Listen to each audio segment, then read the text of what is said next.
ஓம் சாந்தி. 19/7/2026 காலை முரளி. அவ்யக்த Bapdada. Revised date 18/1/2011 Madhuban.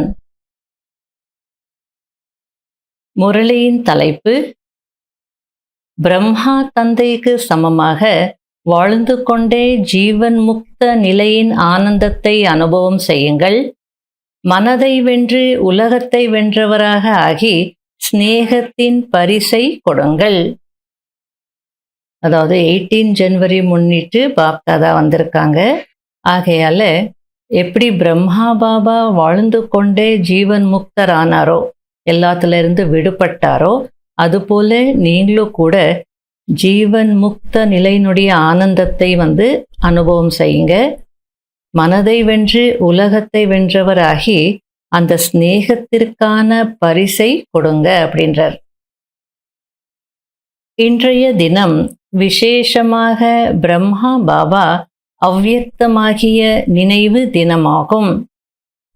அனைத்து குழந்தைகளின் கண்களிலும் பிரம்மா தந்தையின் மீது இருக்கும் ஸ்நேகம் நிறைந்திருக்கிறது.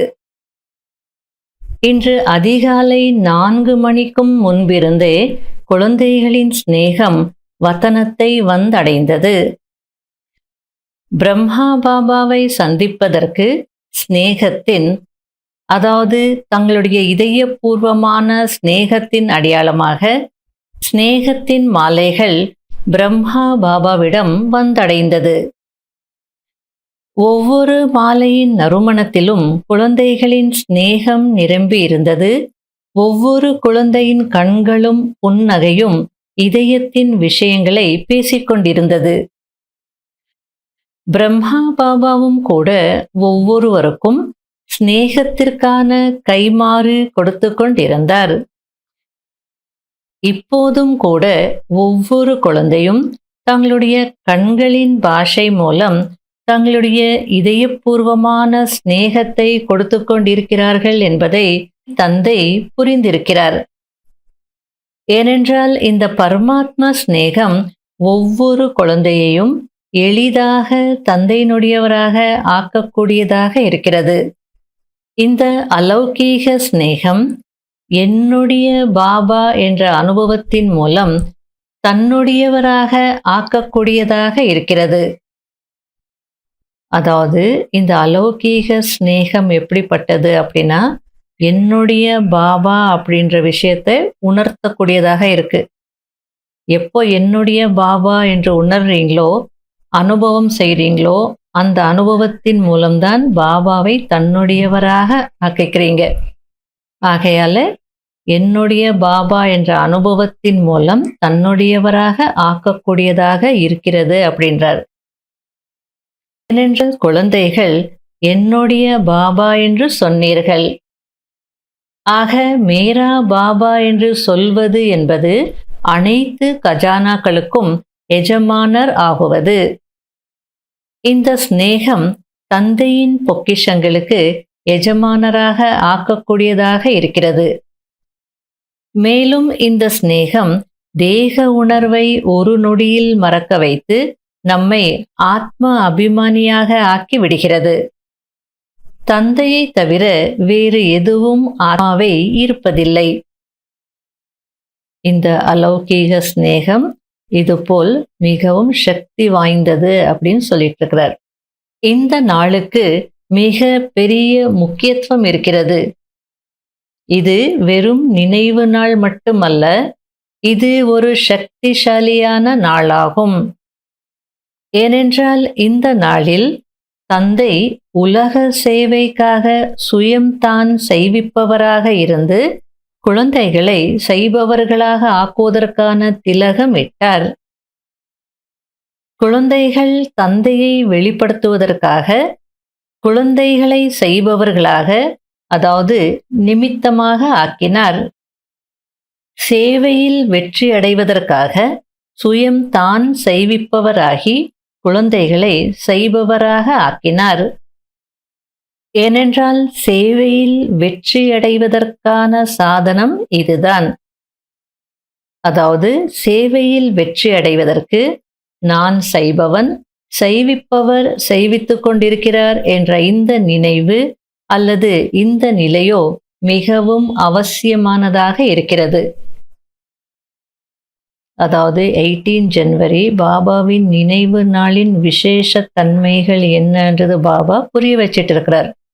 ஸ்நேகத்தினுடைய நாள் மட்டும் இல்லை, ஒரு சக்தி வாய்ந்த நாள் தான். சேவையில வெற்றி அடையணும் அல்லது பாபாவை வெளிப்படுத்தணும்னா இந்த நிலை மிகவும் அவசியமானதாக இருக்கு அப்படின்னு புரிய வச்சிட்டு இருக்கிறார். அதாவது குழந்தைகளை மேடையில பாபா முன்னுக்கு வைக்கிறார். பேக் போனாக இருந்து அவர் அவ்வியக்தமாய் செய்வித்துக் கொண்டிருக்கிறார். அப்போ நாம செய்பவர்கள், பாபா செய்வித்துக் கொண்டிருக்கிறார்.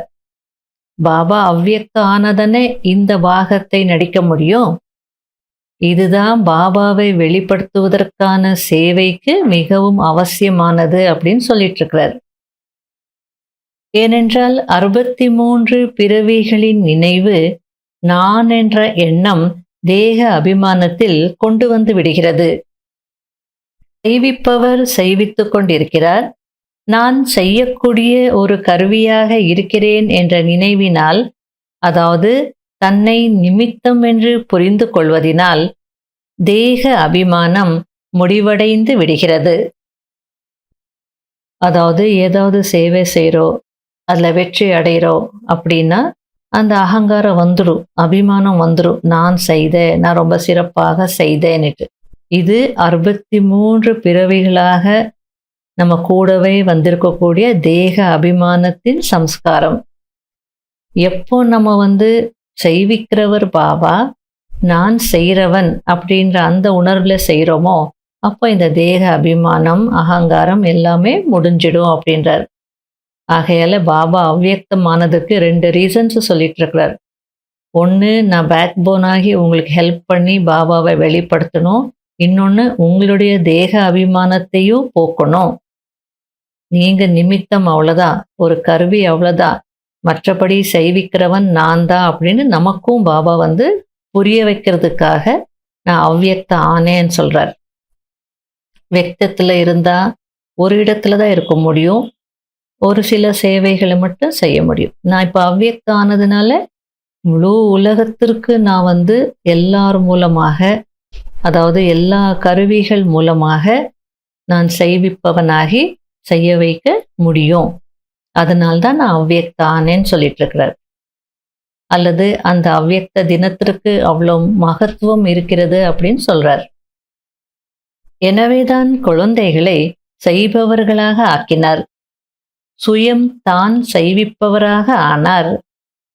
செய்பவராக ஆகுவதினால் தானாகவே நிமித்தமானவர்களாகவும் பணிவானவர்களாகவும் ஆகிவிடுகிறார்கள். ரைமிங்கா சொல்றார், நிமித் நிர்மான். நம்ம நிமித்தமாயிட்டோம் அப்படின்னாலே நமக்கு அந்த பணிவு குணம் வந்துடும், அல்லது பணிவு தன்மை வந்துடும். இப்போதும் கூட குழந்தைகள் நிமித்தமாகி சேவை செய்வதை பாப்தாதா பார்த்தார். ஆக நிமித்தமாகி சேவை செய்யக்கூடிய சேவாதாரிகளின் நெற்றியில் சேவையின் பலனாக நட்சத்திரம் ஜொலித்துக் கொண்டிருக்கிறது. பெரும்பான்மையான குழந்தைகளின் சேவையை பார்த்து பாப்தாதா மகிழ்ச்சி அடைகிறார். இப்படிப்பட்ட குழந்தைகளை பார்த்து விசேஷமாக பிரம்மா பாபா ஆஹா குழந்தைகளே ஆஹா என்று சொல்லி வாழ்த்துக்களை தெரிவித்துக் கொண்டிருக்கிறார். பிரம்மா பாபா விசேஷமாக குஷியும் அடைந்து கொண்டிருக்கிறார். மேலும் எதிர்காலத்திலும் கருவியாக இருந்து சேவையை அதிகரிப்பதற்காக வாழ்த்துக்களை தெரிவித்துக் கொண்டிருக்கிறார். இப்போதும் கூட பிரம்மா பாபா குழந்தைகளுக்கு தனக்கு சமமாக ஃபரிஷ்தா நிலையில் நிலைத்திருப்பதற்கான சமிகை கொடுத்து கொண்டிருக்கிறார். குழந்தைகளுக்கும் கவனம் இருக்கிறது என்பதை பாப்தாதா பார்த்தார். எப்படி பிரம்மா பாபா தன் வாழ்க்கை வாழ்ந்து கொண்டே ஜீவன் முக்தராக இருந்தார். அவ்வளவு பொறுப்புகள் இருந்த போதிலும், அதாவது எவ்வளவு பெரிய குடும்பத்தை பராமரிப்பது, அனைவரையும் யோகி வாழ்க்கை வாழ வைப்பது, எவ்வளவு சேவை பொறுப்புகளை பராமரிப்பது, சேவையில் சதா முன்னேற வைப்பது என அனைத்து பொறுப்புகள் இருந்த போதிலும், அவர் ஜீவன் முக்த நிலையின் ஆனந்தத்தில் இருந்தார். அதனால்தான் பக்தி மார்க்கத்தில் பிரம்மாவின் ஆசனத்தை தாமரை மலர் ஆசனமாக காட்டியிருக்கிறார்கள். அதாவது பிரம்மா பாபாவுக்கு எவ்வளோ பொறுப்பு இருந்தது. வீட்டிலேயே 350 பேர் இருக்கிறாங்க அப்படின்னா, ஒவ்வொருத்தருடைய சம்ஸ்காரர் ஒரு ஒரு மாதிரியாக இருந்தது. ஆகையில அவங்களையெல்லாம் பராமரிப்பது, ஸ்தூலத்திலையும் ஆன்மீக ரீதியாகவும் அவங்களுக்கெல்லாம் பாலனை கொடுக்கறது, அதைவிட கஷ்டமானது எல்லாரையும் யோகி வாழ்க்கையை வாழ வைப்பது.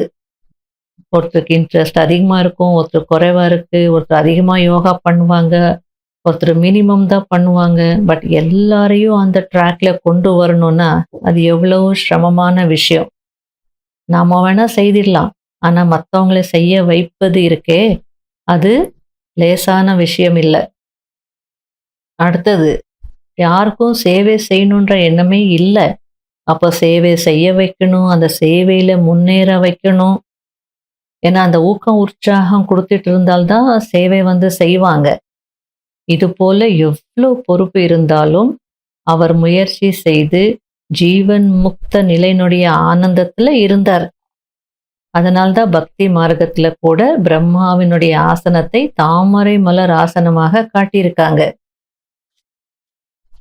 அவர் ஜீவன் முக்தராகி இங்கேயே ஜீவன் முக்த நிலையின் ஆனந்தத்தை அனுபவித்தார். மேலும் குழந்தைகளாகிய உங்கள் அனைவரையும் கூட அதேபோல் ஆக்கினார். இப்போதும் கூட குழந்தைகளாகிய உங்களை பரிஷ்டாவாக ஆக்குவதற்காக பல்வேறு யுக்திகளை கூறி தனக்கு சமமாக ஆக்க விரும்புகிறார். ஒவ்வொரு குழந்தையின் லட்சியமும் மிக நன்றாக இருப்பதை பாப்தாதா பார்த்தார். உங்களுடைய லட்சியம் என்ன என்று யாரிடம் கேட்டாலும் என்ன சொல்கிறீர்கள்? நினைவிருக்கிறதா? தந்தைக்கு சமமாக ஆகியே தீர வேண்டும் என்கிறீர்கள். தந்தைக்கு சமமாக என்னவாக ஆகுவீர்கள்? இந்த வாழ்க்கையிலேயே, அதாவது வாழ்ந்து கொண்டே ஜீவன் முக்த வாழ்க்கையின் சாம்பிளாக ஆகுவீர்களா? அதாவது சத்தியுகத்துல ஜீவன் முக்தி நிலை. அந்த ஜீவன் முக்தி நிலை யார் அடைய முடியும்? சங்கம யுகத்துல யார் வாழ்ந்து கொண்டே அனைத்து பொறுப்புகளையும் செய்து கொண்டே விடுபட்டவர்களாக இருப்பாங்களோ, ஜீவன் முக்தராக இருப்பாங்களோ, அவங்க தான் அந்த ஜீவன் முக்தி நிலைக்கு போவாங்க. அதனால பாபா கேக்குறார், இதே வாழ்க்கையிலேயே நீங்க ஜீவன் முக்தராகி சாம்பிள் ஆக முடியுமா? ஒரு முன்மாதிரியாக ஆகுவீர்களா அப்படின்னு கேட்கிறார். கொடுக்கப்படும் ஹோம்வொர்க்கில் குழந்தைகள் கவனம் செலுத்துகிறார்கள், அனுபவமும் செய்கிறார்கள் என்பதை பாப்தாதா பார்க்கிறார். ஆனால் அதை சதா செய்வதில்லை. இப்போதும் கூட என்ன வேலை கொடுக்கப்பட்டிருந்ததோ அதனுடைய ரிப்போர்ட்டை, அதாவது நிறைய குழந்தைகள் முயற்சி செய்து ஒவ்வொரு மாதமும் கவனம் செலுத்தி இருக்கிறார்கள். அநேக ஜோனின் ரிப்போர்ட்டில் ஒரு மாதத்தின் ரிசல்ட் மிக நன்றாக இருந்தது. யார் ரிப்போர்ட் அனுப்பினார்களோ, எந்த ஜோனை சார்ந்தவர்கள் அனுப்பினார்களோ அவர்களை பார்த்து பாப்தாதா ஆஹா குழந்தைகளே ஆஹா என்று கூறி வாழ்த்துக்களை தெரிவித்துக் கொண்டிருக்கிறார். ஆனால் இப்போது பாப்தாதா என்ன விரும்புகிறார்? இப்போது பாப்தாதா ஒவ்வொரு குழந்தையிடம் இருந்தும் இதைதான் விரும்புகிறார். இப்போது நீங்கள் அவ்வப்போது நன்றாக இருக்கிறீர்கள், ஆனால் தந்தை எப்போதும் அவ்வாறே இருக்க வேண்டும் என்று விரும்புகிறார். அதாவது சில நேரங்கள்ல அட்டென்ஷன் கொடுத்து உங்க சார்ட்டை நல்லா மெயின்டைன் பண்ண, சில நேரங்களுடைய ரிப்போர்ட் நல்லா இருக்கு. ஆனா பாபா என்ன விரும்புறார்? சதா எப்பொழுதுமே உங்களுடைய சார்ட், உங்களுடைய ரிப்போர்ட் நல்லா இருக்கணும். இதுதான் நான் விரும்புறேன் அப்படின்றார். நீங்கள் நல்ல யோகிகளாகவும் ஆகியிருக்கிறீர்கள். ஆனால் உங்களை நிரந்தர யோகியாக ஆக்க விரும்புகிறார். இன்றைய நாட்களில் பாப்தாதா குழந்தைகளுக்கு ஒரு காரியத்தை கொடுத்திருந்தார். சதா இருப்பதற்காக, அதாவது சதா பாபாவின் நினைவில் இருப்பதற்கு ஒவ்வொரு மணி நேரமும் தங்களுக்குள் ஏதாவது ஒரு யுக்தியை வைத்துக் கொள்ளுங்கள் என்று கூறியிருந்தார். அதன் மூலம் அவ்வப்போது என்ற நிலை என்ன இருக்கிறதோ அது மாறி எப்போதும் என்ற வார்த்தை வந்துவிடட்டும். அதாவது 5 ஸ்வரூப ட்ரில் கொடுத்திருந்தாரு. ஸ்வமான்ல இருப்பதற்கான சார்ட் மெயின்டைன் பண்ண சொன்னாரு. இதெல்லாம் நம்ம பிராக்டிஸ் பண்ணிட்டே இருந்தால் அவ்வப்போது என்ற நிலை மாறி எப்போதும் என்ற நிலை வந்துடும். அது வரட்டும் அப்படின்றார். இப்பொழுது பாப்தாதா இதைதான் விரும்புகிறார். அதாவது பொன்மொழியும் இருக்கிறதல்லவா, மனதை வென்று உலகத்தை வென்றவர் ஆகுங்கள் என்று. ஆகையால் மனதிற்கு எந்த சங்கல்பத்தை கொடுக்கிறீர்களோ அது அதைதான் செய்ய வேண்டும். ஏன்? மற்ற கர்மேந்திரியங்கள் நீங்கள் எப்போது விரும்புகிறீர்களோ, எப்படி விரும்புகிறீர்களோ அப்படி செய்கிறதவா? இது ஸ்தூல கர்மேந்திரியங்கள். அதுபோல மனம் சூக்ஷ்ம கர்மேந்திரியம் இல்லையா? அதுவும் உங்களுடைய கண்ட்ரோல்ல இருக்கணும். நீங்க சொல்ற மாதிரி கேட்கணும் அப்படின்றார். அதேபோல் மனதிற்கும் நீங்கள் என்ன கட்டளை இடுகிறீர்களோ அது அதையே செய்ய வேண்டும். நீங்கள் பயிற்சி செய்கிறீர்கள், ஆனால் அவ்வப்போது செய்யாமலும் இருக்கிறீர்கள். அதாவது பாபா என்ன சொல்லிட்டு இருக்கிறார் அப்படின்னா, நான் சொல்லும் போது கொஞ்ச நாளைக்கு சீரியஸா செய்றீங்க, அதுக்கப்புறம் செய்யாமலும் இருக்கிறீங்க அப்படின்றார். பாப்தாதா இப்போது என்ன விரும்புகிறார் என்றால், மனதை சக்திகள் என்ற கடிவாளத்தின் மூலம் நீங்கள் எப்படி நடத்த விரும்புகிறீர்களோ அப்படி நடத்துங்கள். மனதை வென்றவர் உலகத்தை வென்றவர் என்ற மகிமை யாருடையது? குழந்தைகளாகிய உங்களுடைய மகிமைதான். ஒவ்வொரு கல்பத்திலும் நீங்கள் இதை செய்திருக்கிறீர்கள். அதனால்தான் இந்த மகிமை இருக்கிறது. ஏனென்றால் மற்ற கர்மேந்திரியங்களை என்னுடையது என்று சொல்கிறீர்கள். அதேபோல் மனதையும் என்னுடையது என்று சொல்கிறீர்கள். என்னுடையது என்று சொல்வது என்றால் எஜமானராக ஆகுவது என்று அர்த்தம். மனதில் என்ன சங்கல்பம் செய்ய விரும்புகிறீர்களோ, எவ்வளவு நேரம் அந்த சங்கல்பத்தில் நிலைத்திருக்க விரும்புகிறீர்களோ அதே நிலையில் இருப்பதற்கு அது கட்டுப்பட்டிருக்கிறது. அப்படின்னா நீங்க ஆர்டர் பண்ணுங்க. எப்படி கை கால் இதுக்கெல்லாம் ஆர்டர் பண்ணா உங்களுடைய ஆர்டர் அது ஏத்துக்குது. அதே போல மனதிற்கும் ஆர்டர் பண்ணுங்க. அந்த கட்டளைப்படி நடப்பதற்கு உங்களுடைய மனம் கட்டுப்பட்டிருக்கிறது அப்படின்றார். அதாவது எந்த சங்கல்பத்தில் நிலைத்திருக்க விரும்புறீங்களோ அந்த நிலையிலேயே இருப்பதற்கு அது கட்டுப்பட்டிருக்கிறது. ஏனென்றால் அது உங்களுடையது. எனவே பாப்தாதா இந்த ஸ்நேகத்தின் நாளில் இந்த ஹோம்வொர்க்கை கொடுக்க விரும்புகிறார். அதாவது நீங்கள் என்ன சங்கல்பம் செய்ய விரும்புகிறீர்களோ அதுவே நடக்க வேண்டும். நீங்கள் சுத்த சங்கல்பம் செய்ய விரும்பினால் அந்த சுத்தமான சங்கல்பம் வீணான சங்கல்பங்களை முடித்துவிட வேண்டும். யோகா செய்ய வேண்டும் என்று விரும்புகிறீர்கள். மேலும் சம்ஸ்காரங்களின் காரணமாக வீண் எண்ணங்கள் ஓடுகிறது. யோகத்தின் சித்தி கிடைக்கவில்லை என்று அப்படி இருக்கக்கூடாது. அதாவது நீங்க யோகா செய்யணும்னு என்னவோ விரும்புறீங்க. விரும்பலன்னா தான் பிரச்சனை. ஆனா யோகா செய்யணும்னு நினைக்கிறீங்க. ஆனா சம்ஸ்காரங்களின் காரணமாக வீணெண்ணங்கள் ஓடுது. அதனால யோகத்தின் சித்தி கிடைக்கல அப்படின்னு இருக்கக்கூடாது. அப்படின்னா பாப்தாதா என்ன சொல்றாரு அப்படின்னா, யோகா செய்ய விரும்புறீங்களா? ஒழுங்கா யோகா செய்யுங்க. அந்த பழைய சம்ஸ்காரத்தின் காரணமாக வீணெண்ணங்கள் எதுவும் வரக்கூடாது. நீங்க யோகா செய்றீங்கன்னா, யோகத்தின் சித்தி அடையணும். அந்த அளவிற்கு கட்டுப்பாடு இருக்கணும். ஒரு அட்டென்ஷனோடு உட்காரணும். யோகா செய்யும்போது யோகத்திற்கு சம்பந்தப்பட்ட எண்ணங்கள் மட்டுமே வரணும். மற்றதையெல்லாம் நான் நினைக்கக் கூடாது அப்படின்னு பிராக்டிஸ் பண்ணா, அப்ப அதே பழக்கமாயிடும். அப்ப யோகத்தின் சித்தி கிடைக்கும். இல்லைன்னா விரும்புறோம், ஆனா என்ன அடையணுமோ அதை அடையறதில்ல. அப்புறம் என்ன பிரயோஜனம்? ஆகையால் இந்த கட்டுப்பாடு இருக்க வேண்டும். நீங்கள் 1 மணி நேரம் யோகா செய்ய விரும்பினால், மனம் உங்களை டிஸ்டர்ப் செய்யக்கூடாது. ஆத்மாதான் எஜமானன், மனம் எஜமானன் அல்ல. மனம் ஆத்மாவின் துணைவன், அதாவது ஆத்மாவின் கூடவே இருக்கக்கூடிய துணைவன். ஆக கூட இருக்கக்கூடிய துணைவனுக்கு கட்டளையிடுங்கள், மனதை வென்றவராக ஆகுங்கள்.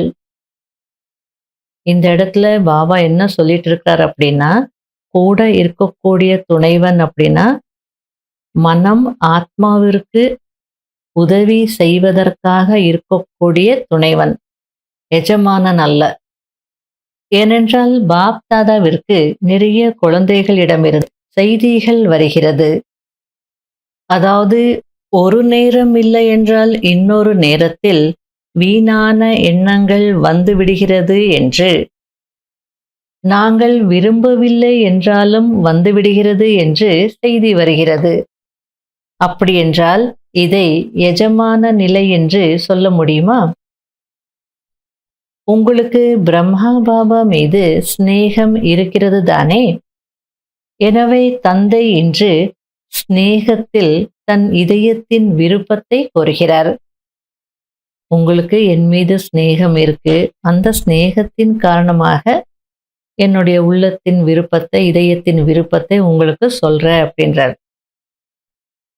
இப்போது நீங்கள் மனதை வென்று உலகத்தை வென்றவராக ஆகியே தீர வேண்டும். ஆக பிரம்மா பாபாவிற்கு இந்த சிநேகத்தின் பரிசை கொடுப்பீர்கள் தானே? சிநேகத்தில் என்ன கொடுக்கப்படுகிறது? பரிசு கொடுக்கப்படுகிறது தானே? எனவே இன்று பிரம்மா பாபா குழந்தைகளிடம் இந்த பரிசை கொடுங்கள் என்று கேட்டுக்கொண்டிருக்கிறார். தயாராக இருக்கிறீர்களா? கேட்கிறார் பாபா. கொடுக்க தயாராக இருக்கிறீர்களா? கைகளை உயர்த்துங்கள். அப்படியென்றால் இனி இன்றைய நாளிலிருந்து வீணான எண்ணங்களை வரவிடக் கூடாது. அதாவது எப்போது கட்டளையிட்டாலும் வீண் எண்ணங்கள் வரக்கூடாது. இன்று 2 மணி நேரம், அதாவது 2 மணி நேரம் நான் யோகா பண்ணணும், வீண் எண்ணங்களை வரவிடக்கூடாது அப்படின்னு கட்டளையிட்டீங்கன்னா, அந்த 2 ஹவர்ஸ் உங்களுக்கு எந்த வேஸ்ட் தாட்ஸும் வரக்கூடாது. 1 ஹவர் 2 ஹவர்ஸ் அப்படின்னா இப்படி உட்கார்ந்து யோகா பண்ணலாம், நம்ம கண்ட்ரோல் பண்ணலாம். ஆனா பாபா இன்னொரு விஷயத்தை சொல்லிட்டு இருக்கார். அது மட்டும் இல்ல, 4 மணி நேரம் யோகத்தின் நிலையில் இருந்து கொண்டே கர்மத்தையும் செய்யுங்கள். அப்படின்னா யோக நிலையிலிருந்து கர்மா செய்யும் போது கூட உங்களுக்கு வீண் எண்ணங்கள் வரக்கூடாது. கர்மாவும் செய்யுங்கள், யோகத்திலும் இருங்கள். அப்படி இருக்க முடியுமா? உங்களால் முடியுமா? செய்வீர்களா? இப்போது கடந்தவை கடந்தவையாகவே இருக்கட்டும். இது நாள் வரைக்கும் எப்படி இருந்ததோ அது போட்டும். இன்றிலிருந்து இந்த அட்டென்ஷன் வையுங்க அப்படின்றார். ஆனால் இன்றைய நாளிலிருந்து வீணான எண்ணங்களுக்கு முற்றுப்புள்ளி வைக்க கட்டளை இடங்கள். அதை செய்தே தீர வேண்டும் அல்லவா? இன்றைய யோகத்தில் இதே லட்சியத்தை வைத்து அதற்கேற்ப முழு நாளும் முயற்சி செய்ய வேண்டும்.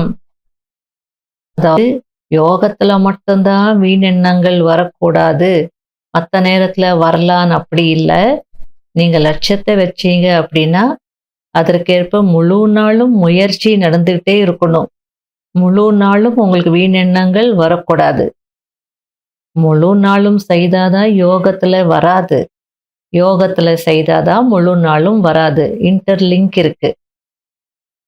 தந்தை மீதான சிநேகத்தில் தந்தை என்ன சொல்கிறாரோ அதை செய்ய வேண்டும் தானே?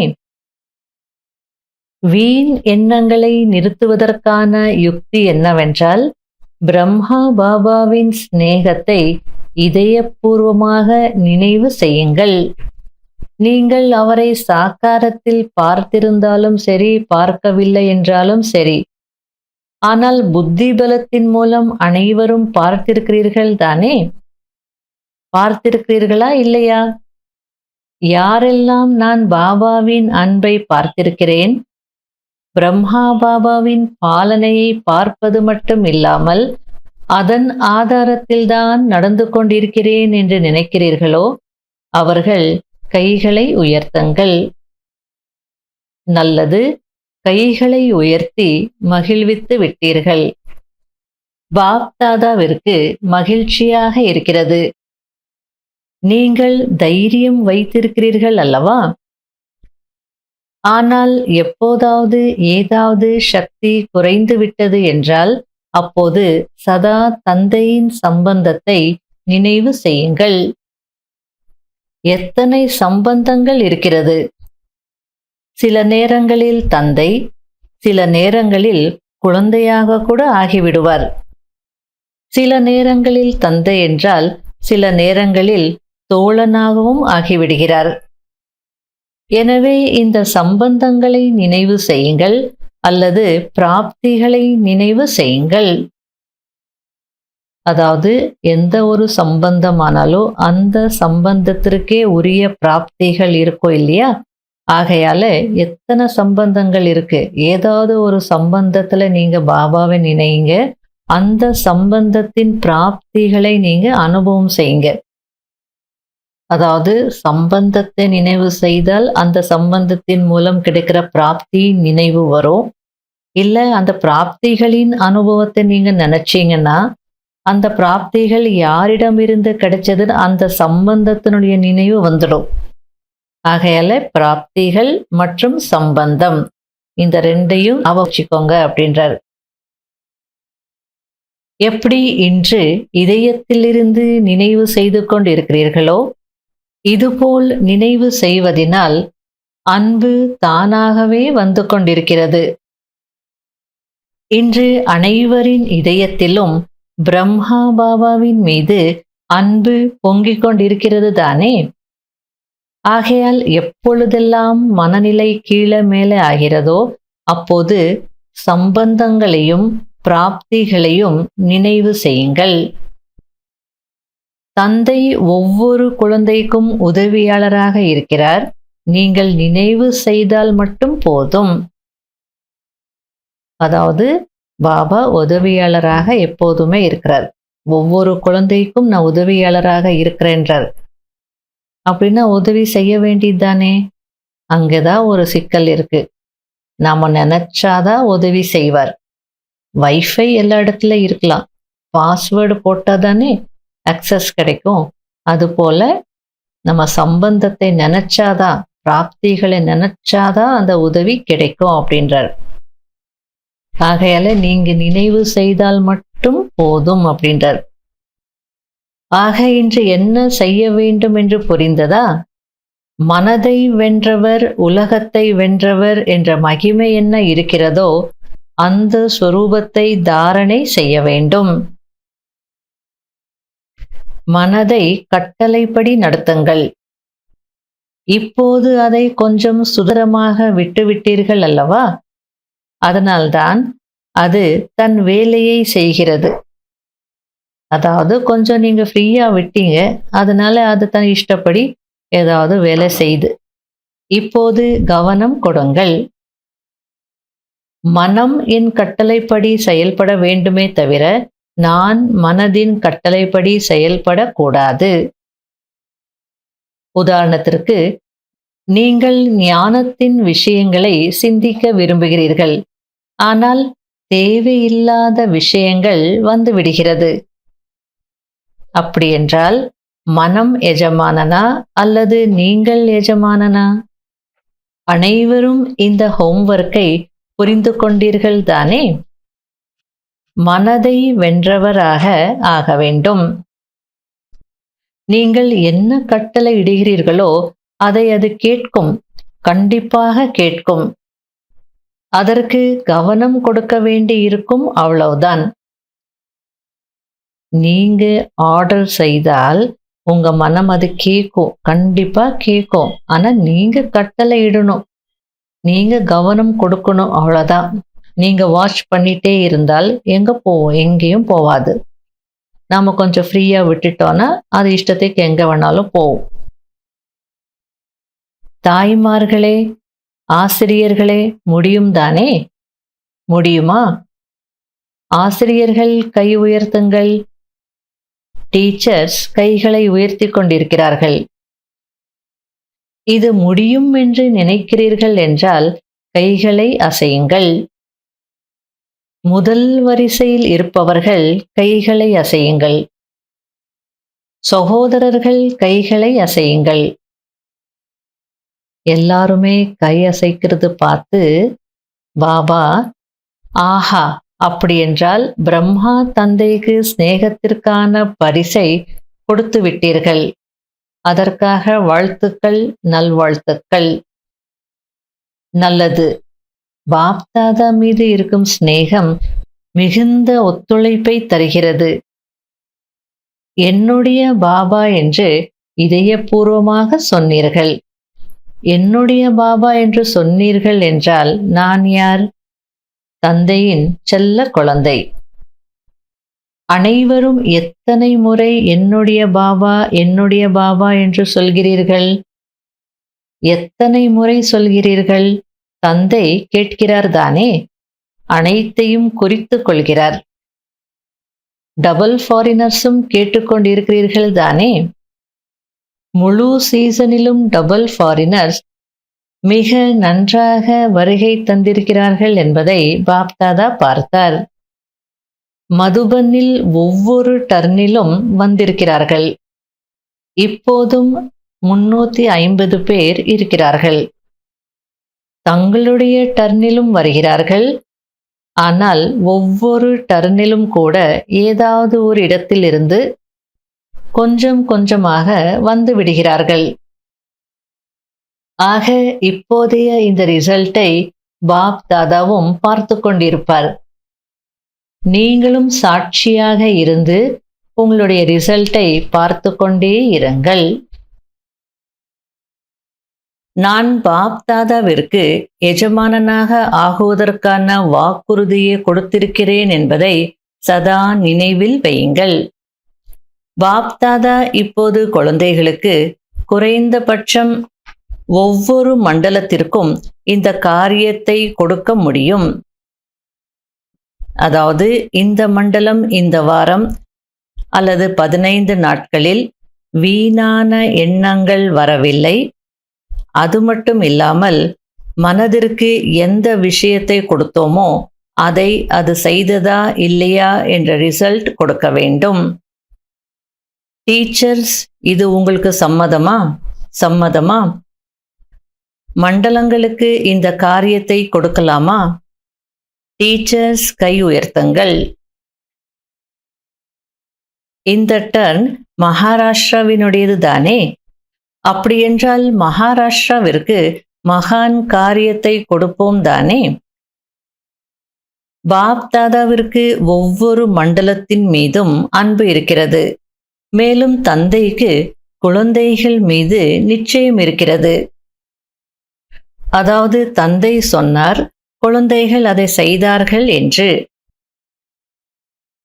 அதாவது பாபா என்ன சொல்லிட்டு இருக்கார் அப்படின்னா, எனக்கு குழந்தைகள் மீது நிச்சயம் இருக்கு. நான் சொன்னா அதை நீங்க கண்டிப்பா செய்வீங்க.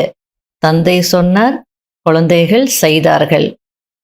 இதுல எனக்கு நிச்சயம் இருக்கு, அன்பும் இருக்கு, நிச்சயமும் இருக்குன்னு சொல்றார். அப்படிதானே? தந்தை சொல்லிட்டார் அப்படின்னா அதை செய்வீங்க தானே அப்படின்னு கேட்கிறார். மகாராஷ்டிரா தந்தை என்ன சொன்னாரோ அதை செய்கிறீர்கள், அப்படிதானே? மகாராஷ்டிராவை சேர்ந்தவர்கள் கைகளை உயர்த்துங்கள். நிறைய பேர் இருக்கிறார்கள். முக்கால்வாசி வகுப்பு இருக்கிறது. அப்படியென்றால் ஒவ்வொரு மண்டலத்தினரும் தந்தையின் கட்டளைகளுக்கு கீழ்ப்படிந்தவர்களாக இருக்கிறார்கள். அனைவரும் தலையசைத்துக் கொண்டிருக்கிறீர்கள். என்னுடைய குழந்தைகள் நிச்சய புத்தியுடையவர்கள்தான் என்ற நிச்சயம் தந்தைக்கு இருக்கிறது. உங்க மீது நான் நல்ல அபிப்பிராயம் வச்சிருக்கிறேன், நம்பிக்கை வச்சிருக்கிறேன். ஆகையால நான் சொன்னதை செய்திருங்க, என்னுடைய நம்பிக்கையை கெடுத்துடாதீங்க அப்படின்னு இன்டைரக்டா சொல்லிட்டு இருக்கிறார். பாப் தாதா இதைதான் விரும்புகிறார். அதாவது ஒவ்வொரு நாளும் நீங்கள் என்ன மகா வாக்கியங்கள் கேட்கிறீர்களோ அதுதான் உங்களுக்கான ஹோம்வொர்க். ஒருவேளை தினசரி முரளியில் தந்தை என்ன சொன்னாரோ அதை செய்தால் அவர்கள் தந்தையின் செல்ல குழந்தைகள், கட்டளைகளுக்கு கீழ்ப்படியும் குழந்தைகள் என்று சொல்லப்படுகிறார்கள். என்ன செய்ய வேண்டும் என்றால் தினசரி முரளியை படியுங்கள். ஏனென்றால் பெரும்பான்மையான குழந்தைகள் முரளியை நேசிக்கிறார்கள் என்பதை பாப்தாதா பார்த்தார்.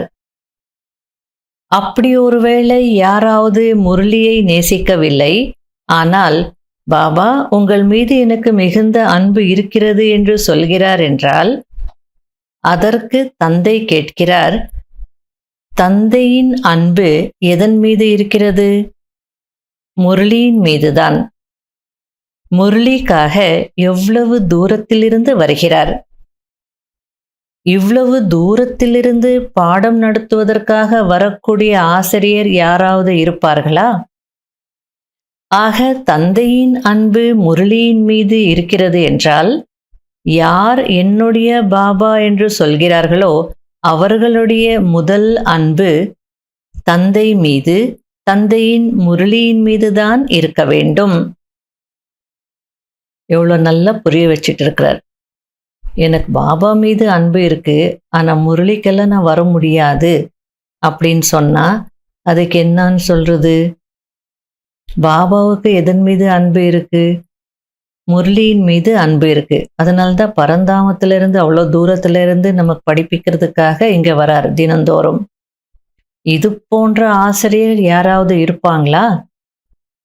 அப்ப தந்தையின் அன்பு முரளியின் மீது இருக்குன்னா என்னுடைய பாபா என்று சொல்லக்கூடியவர்களுடைய அன்பு யார் மீது இருக்கணும்?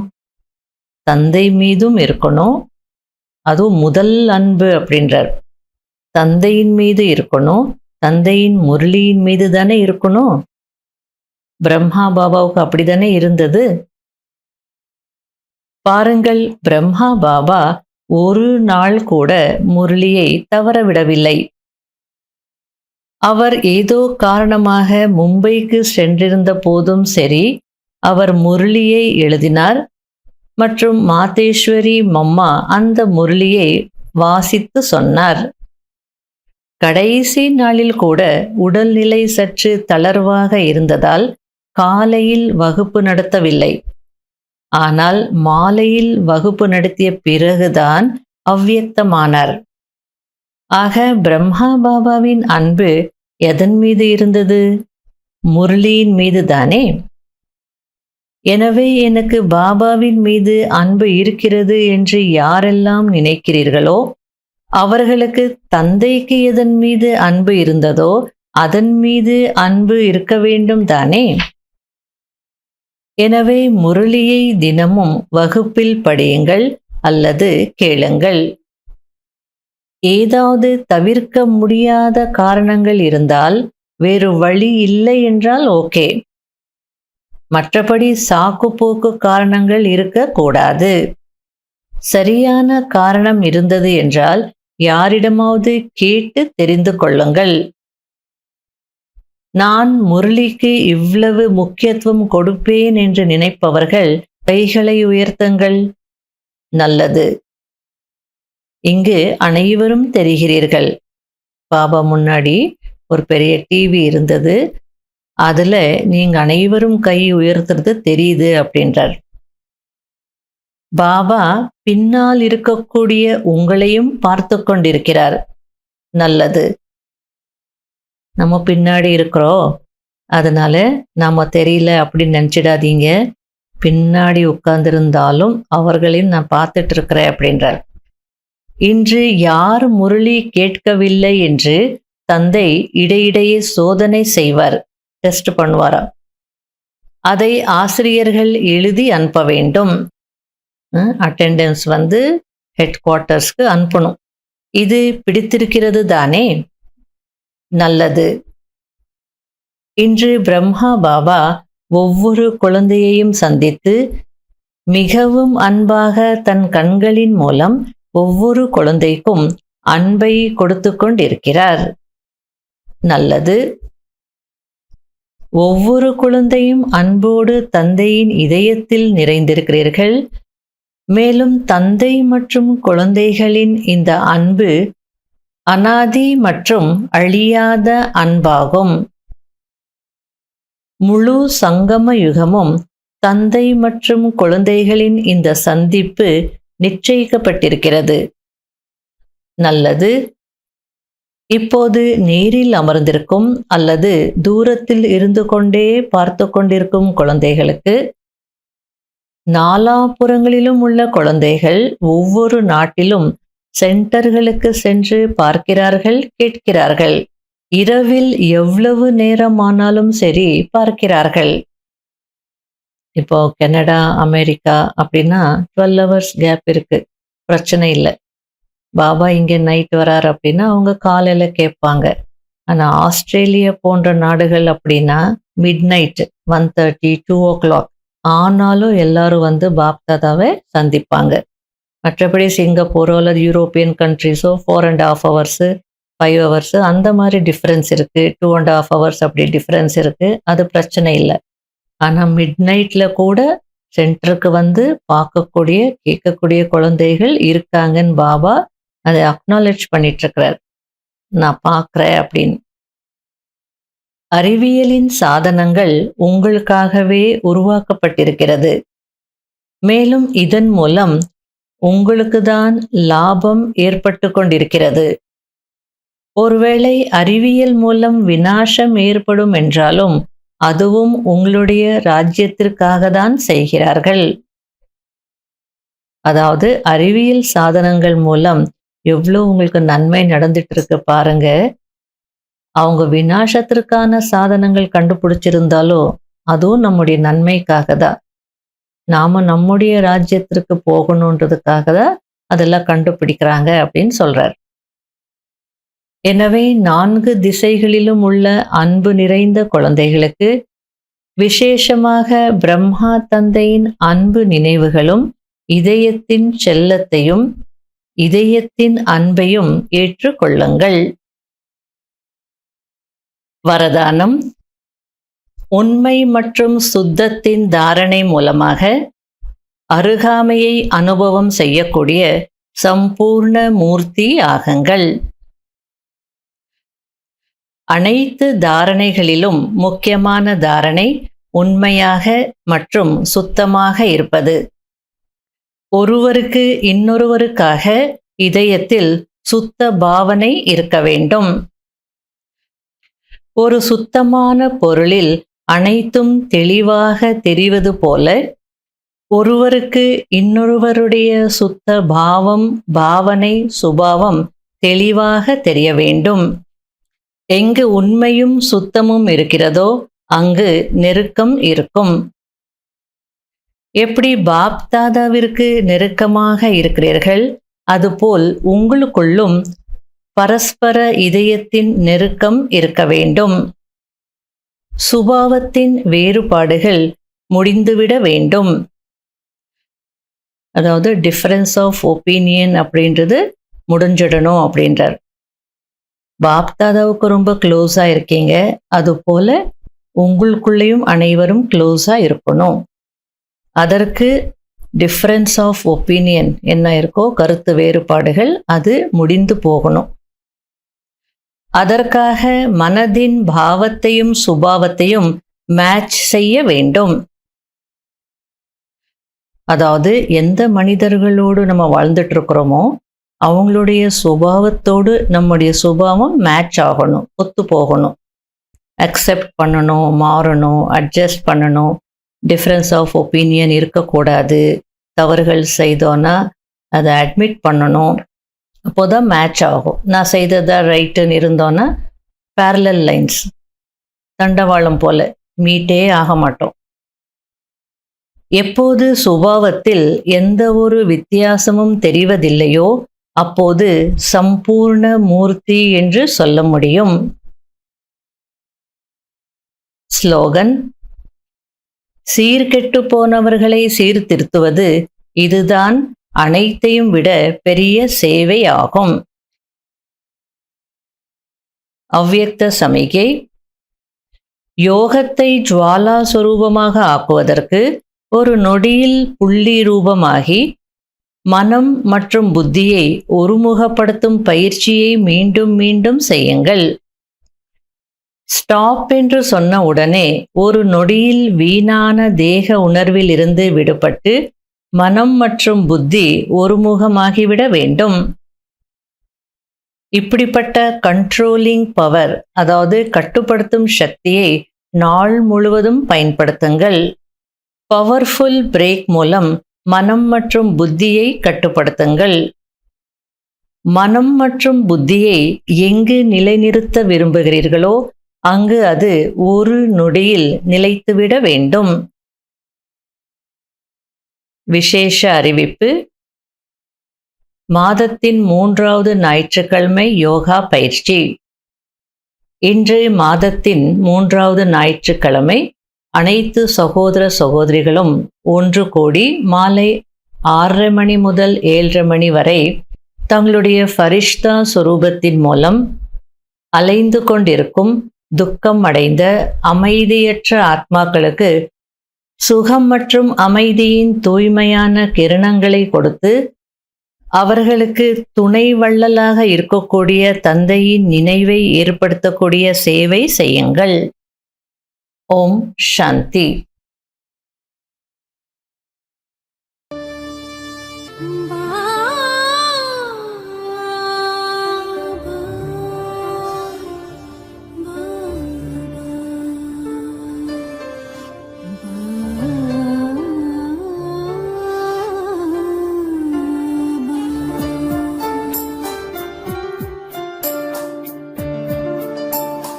மனது என்று முன்னோடு இசைந்தாடவே ஆத்மாவின் ஜோதி எங்கும் ஒளி வீசிடவே மனதின் ஆசைதுதான், மனதின் ஆசைதுதான் உன் மடி மீதில் வாழ வேண்டும் சுகமாகவே. மனது என்று முன்னோடு இசைந்தாடவே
இசைந்தாடவே ஆத்மாவின் ஜோதி எங்கும் ஒளி வீசிடவே மனதின் ஆசைதுதான், மனதின் ஆசைதுதான் உன் மடி மீதில் வாழ வேண்டும் சுகமாகவே. மனது என்றும் உன்னோடு இசைந்தாடவே